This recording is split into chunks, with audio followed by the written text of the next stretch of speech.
بسم اللہ الرحمن الرحیم۔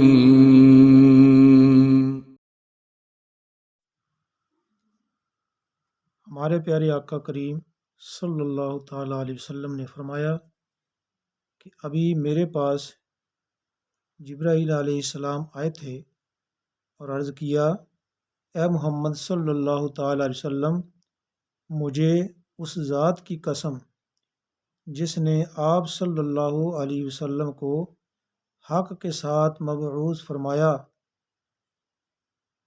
کہ اللہ تعالیٰ کے بندوں میں سے ایک بندے نے سمندر کے درمیان ایک پہاڑ کی چوٹی پر بیٹھ کر 500 سال اللہ تعالیٰ کی عبادت کی۔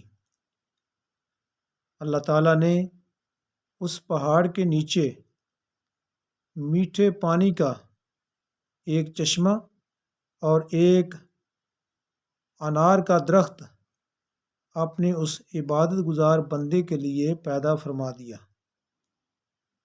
ہر روز اس درخت پر ایک انار لگتا۔ جب شام کا وقت ہوتا تو وہ عابد اس چشمے پر جا کر وضو کرتا اور درخت سے انار توڑ کر کھا لیتا، پھر نماز کے لیے کھڑا ہو جاتا۔ ایک دن اس عابد نے اللہ تعالیٰ سے دعا کی، اے میرے رب، جب میری موت کا وقت آئے تو میری روح کو سجدے کی حالت میں قبض کرنا اور کسی چیز کو میرے جسم پر مسلط نہ کرنا، اور قیامت کے دن مجھے سجدہ کی حالت میں اٹھانا۔ چنانچہ اس کے ساتھ ایسا ہی ہوا۔ حضرت جبرائیل علیہ السلام نے فرمایا کہ جب بھی ہم نیچے اترتے یا اوپر جاتے تو وہ اسی حالت میں سجدہ کی حالت میں ہوتا تھا، اور ہمارے علم میں یہ بات تھی کہ قیامت کے دن اس کو اسی حالت میں اٹھایا جائے گا اور اسے اللہ تعالیٰ کی بارگاہ میں کھڑا کر دیا جائے گا۔ رب ذوالجلال کی طرف سے اس بندے کے بارے میں حکم ہوگا کہ میری رحمت کے سبب میرے اس بندے کو جنت میں داخل کر دیا جائے، تو وہ عابد کہے گا کہ نہیں، بلکہ مجھے میرے عمل کے سبب جنت میں داخل کیا جائے۔ تو اللہ تعالیٰ کی طرف سے حکم ہوگا کہ میری نعمتوں اور اس بندے کے اعمال کا موازنہ کیا جائے۔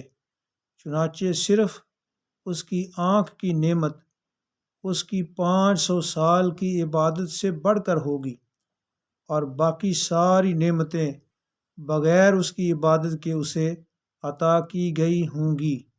تو اللہ تعالیٰ کی طرف سے حکم ہوگا کہ میرے اس بندے کو جہنم میں ڈال دیا جائے۔ حضور صلی اللہ علیہ وسلم نے فرمایا، فرشتے اس کو جہنم کی طرف کھینچ کر لے جا رہے ہوں گے تو وہ فرشتوں سے کہے گا، ذرا ٹھہرو، مجھے میرے رب سے ایک بات کر لینے دو۔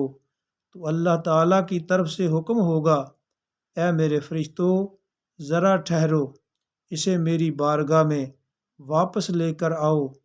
اللہ تعالیٰ اس بندے سے فرمائے گا، اے میرے بندے، جب تو کوئی چیز بھی نہیں تھا تو کس نے تجھے پیدا کیا؟